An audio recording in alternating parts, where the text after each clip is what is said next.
வணக்கம் நண்பர்களே. இது உங்கள் நாணயம் தமிழ். நாணயம் தமிழ்ல பாத்தீங்கன்னா இன்னைக்கு நம்ம என்ன பார்க்க போறோம் அப்படின்னா, நிறைய பயனுள்ள தகவல் நம்ம சேனல்ல நம்ம கொடுத்துட்டு இருக்கோம் நண்பர்களே. சரிங்களா? இப்ப வர ஒரு 750க்கும் மேற்பட்ட சப்ஸ்கிரைபர் வந்திருக்காங்க. சப்ஸ்கிரைப் பண்ண ஒருத்தருக்குமே ரொம்ப ரொம்ப நன்றி. நீங்களும் புதுசா சப்ஸ்கிரைப் பண்ணாம பாக்குறீங்க அப்படின்னா உடனே சேனல் சப்ஸ்கிரைப் பண்ணிக்கோங்க. உங்களுக்கு நல்ல பயனுள்ள நிறைய தகவல் நம்ம நாணயங்களை பற்றியும் பணத்தாள்கள் பற்றியும் இந்த சேனல்ல தொடர்ந்து கொடுத்துட்டு இருக்கோம்.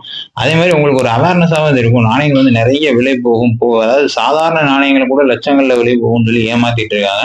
அதுவும் நீங்க பார்த்து தெரிஞ்சுக்கலாம் என்ன விலை போகுது அப்படின்னு. அதே மாதிரி உங்க கைகள்ல அன்றாடம் கிடைக்கக்கூடிய நாணயங்கள்ல எது விலை மதிப்பான நாணயம், அதை எப்படி நம்ம கண்டுபிடிக்கணும் அப்படின்ற தகவலும் நம்ம சேனல் நான் கொடுத்துட்டு இருக்கேன். ஸோ தொடர்ந்து நீங்க உங்க ஆதரவை கொடுக்கணும். சேனலை சப்ஸ்கிரைப் பண்ணுங்க. வீடியோக்கு ஒரு லைக் கொடுங்க. உங்க ஃப்ரெண்ட்ஸ் அண்ட் ஃபேமிலிக்கு ஷேர் பண்ணுவீங்க. குறைஞ்சபட்சம் உங்க வீட்டில் இருக்க கணவன் மனைவிக்கு ஷேர் பண்ணி விடுங்க. அவங்க பார்த்தாங்கன்னா இந்த மாதிரி நாணயங்கள், விலை உயர்ந்த நாணயங்கள் அவங்க கையில கிடைக்கும் போது அந்த தகவல் தெரிஞ்சா மட்டும்தான் அவங்க எடுத்து வைக்க முடியும். விலை உயர்ந்த நாணயங்கள் உங்க கையில கிடைக்குதுன்றப்ப நீங்க உடனே அதை விற்கணும்னு தயவு செஞ்சு நினைக்காதீங்க. கண்டிப்பா அந்த நாணயங்கள் நீங்க ரிசர்வ் பண்ணி வச்சாலும் அது நாள் ஆக ஆக அதனுடைய ரேட் அதிகமாக தான் ஆகும். ஸோ அந்த வகையில் இன்னைக்கு நம்ம என்ன பார்க்க போறோம் பார்த்தீங்கன்னா, 5 ரூபாவில் கிராப் சயின்ஸ் நாணயம். சரிங்களா? உங்களுக்கு நான் போட்டோ கொடுக்குறேன். நாணயத்தை தெளிவா பாருங்க. இதே மாதிரி ஒரு 2-3 நாணயம் ஐஎல்ஓ நாணயம், அந்த புட்ட நகரி நாணயங்கள்லாம் இதே மாதிரி இருக்கும். பட் அது வேற நாணயம். 5 ரூபாயில நீங்க ஜஸ்ட் கூகுள்ல தட்டினாலே வரும். கிராப் சயின்ஸ் காங்கிரஸ் அப்படின்னு சொல்லி ஒரு நாணயம் நான் புகைப்படம் கொடுத்துருக்கேன் பாருங்க. அதை நீங்க பார்த்து செக் பண்ணுங்க. இந்த நாணயம் தான் 5 ரூபாயிலே 5 ரூபா கமமரேட்டிவ் நாணயங்களே விலை அதிகம். அதே மாதிரி பாத்தீங்கன்னா இதோடைய உலோகம் காப்பர் நிக்கல் பண்ணியிருப்பாங்க. 9 கிராம் எடை இருக்கும். சரிங்களா? இது நீங்க மின்டெல்லாம் பார்க்க வேண்டிய தேவையில்லை கிடையாது நண்பர்களே. நான் சொல்லியிருப்பேன் உங்கள்ட்ட இயரு மின்ட் பார்க்கணும்னு சொல்லி. இந்த நாணயத்தை பொறுத்தவரை இயரும் பார்க்க வேணாம், மின்ட்டும் பார்க்க வேணாம். நாணயத்திலையும் அந்த பேக்ல அச்சடிக்கப்பட்டிருக்க அந்த இதை மட்டும் நீங்க பார்த்தாலே போதும். நான் கொடுத்துருக்கிற மாதிரி நாணயம் வச்சிருக்கீங்க அப்படின்னா, புதுசா இருக்கு நாணயம், நல்ல புது கண்டிஷன்ல இருக்குன்னா 20,000ல இருந்து 25,000 வரை கண்டிப்பா போகும். இல்ல நாணயம் யூஸ்டு நாணயமா இருக்கு, லைட்டா காயின் இதா கரைப்பட்டிருக்கு, கரையா இருக்கு, ஸ்கிராட்சா இருக்கு, நெளிஞ்சிருக்கு, இந்த மாதிரி நாணயங்களா இருந்தா உங்களுக்கு ஒரு 15,000ல இருந்து 20,000 முடிய கண்டிப்பா மார்க்கெட்ல ரேட் போயிட்டு இருக்கு நண்பர்களே. சரிங்களா? நாணயத்தை நல்லா பாத்துக்கோங்க. அடுத்த முறை 5 ரூபா நாணயம் உங்ககிட்ட வரும்போது நீங்க செக் பண்ணி மேட்ச் பண்ணி பாருங்க. நான் சொல்ற ஒரு வீடியோலையும் கொடுக்குற நாணயங்களை நோட் பண்ணி வச்சுக்கோங்க. அந்த நாணயம் உங்க கையிலையும் கிடைக்கிறதுக்கான வாய்ப்புகள் இருக்கு. சரிங்களா? இது எல்லாமே ரேர் நாணயங்கள், இதெல்லாம் கிடைக்காது. இந்த நாணயத்தை கொண்டு நீங்க எந்த டீலர்கிட்ட போனாலும் வேணாம்னு சொல்ல மாட்டாங்க, உடனே எடுத்துக்கிறோம். சரிங்களா? விலை கொஞ்சம் முன்ன பின்ன இருந்தாலும் உடனே எடுத்துக்கிடுவாங்க. இந்த மாதிரி நாணயங்கள்லாம் ரேர் நாணயங்கள், அவ்வளவு சீக்கிரத்துல கிடைக்காது. சரிங்களா? இப்ப நான் உங்க முன்னாடி என்ன வச்சிருக்கேன், ஒரு பாக்கெட் வச்சிருக்கேன். ஜஸ்ட் உங்களுக்கு ஒரு புரிதலுக்காக தான் நான் வச்சிருக்கேன்.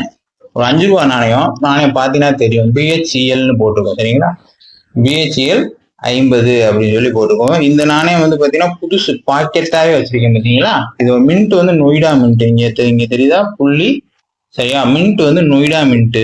இந்த பாக்கெட்டோட விலையே பாத்தீங்கன்னா வெறும் 1,200ல இருந்து 1,500 ரூபா தான் இன்னைக்கு மார்க்கெட் ரேட்டே. அவ்வளவுதான் போயிட்டு இருக்கு. சரிங்களா? இந்த மாதிரி நாணயங்கள் விலை உயர்ந்த நாணயங்கள் இருக்கு. ஆனா மற்ற எல்லா நாணயங்களும் விலை அதிகமா போகும்னு சொல்லி நீங்க நினைக்க கூடாது. இப்ப இந்த நாணயம் பாக்கெட்டே வெறும் 1,200 இருந்து 1,000 100 பீஸ் இருக்கிற நாணயம், புது நாணயம். சரிங்களா?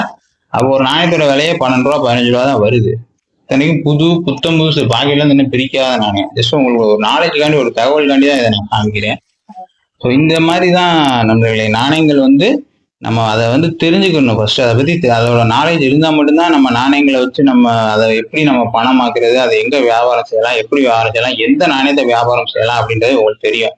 எல்லா நாணயங்களும் பொதுவா நீங்க கையில வச்சுட்டு ஒரு டீலர்கிட்ட போன் பேசி ஆனா என்கிட்ட காயின் இருக்கு அப்படின்னு சொன்னீங்கன்னா யாருமே ப்ராப்பரான ரெஸ்பான்ஸ் கொடுக்க மாட்டாங்க. என்கிட்ட இந்த வருஷத்துல இந்த மின்ட்ல காயின் இருக்கு அப்படின்னு சொன்னா மட்டும்தான் அடுத்த பேச்சுக்கே அவங்க வருவாங்க.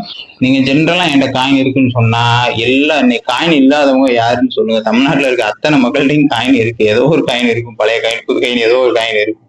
அப்ப அதெல்லாம் வச்சுக்கிட்டு ஜஸ்ட் ஏன்னா எனக்கு நிறைய நண்பர்கள் கேட்கறது என்ன கேட்டீங்கன்னா, என்கிட்டயும் காயின் இருக்குன்னு சொல்லுவாங்க. ஆனா அதை பார்த்தா அது எல்லாமே சராசரியான காயின் தான். நார்மலா சர்க்குலேஷன் இருக்க நாணயம், விலை போகாத நாணயம் தான் அது எல்லாமே வச்சிருப்பாங்க. ஸோ அது மாதிரி நீங்களும் அப்படி இருக்கக்கூடாது. உங்களுக்கும் ஒரு புரிதல் ஏற்படுத்தணுன்றதுதான் நம்ம நோக்கமே. எந்த வருஷம் என்ன மின்ட், என்ன நாணயம், என்ன உலோகம், அது என்ன காப்பர் நிக்கலா, பிராஸா, இல்ல என்ன நாணயம் அப்படின்னு சொல்லி நீங்க அதை தெரிஞ்சுக்கணும். இது அவங்களுக்கு. ஸோ அதுக்காண்டிதான் நம்ம இந்த சேனலே ரன் பண்ணிட்டு இருக்கோம். நீங்க ரெகுலரா தொடர்ந்து பாருங்க, ஸ்கிப் பண்ணாம பாருங்க. அப்பதான் கொடுக்குற தகவல் உங்களுக்கு தெரியும். ஸோ இன்னைக்கு கொடுத்துருக்க காயின் இந்த 5 ரூபாய் கிராப் சயின்ஸ் நாணயம். இந்த நாணயம் இருந்துச்சுன்னா கமெண்ட் பண்ணுங்க. அதே மாதிரி மற்ற நாணயங்கள் என்கிட்ட 4 இருக்கு 5 இருக்குன்னு சொல்லி ரேர் நாணயங்களே கமெண்ட் பண்றீங்க. அந்த அளவுக்கு ரேர் நாணயங்கள் கிடைக்கிறதே கஷ்டம் தான். 4-5 நாணயம் வச்சிருந்தீங்க அப்படின்னா நான் கொடுக்குற தகவல் கரெக்டா பாருங்க, ரெண்டும் மேட்ச் ஆனா மட்டும்தான் அந்த நாணயம் வெளியே போகும். நீங்க வேற நாணயத்தை எடுத்துட்டு அந்த நாணயம் நினைச்சுக்கிற வேணாம், சரிங்களா? ஸோ தகவலை தெளிவா பாருங்க நண்பர்களே. ஓகே நண்பர்களே, நம்ம அடுத்த வீடியோல மீட் பண்ணுவோம். தொடர்ந்து ஃபாலோ பண்ணுங்க. Thank you so much.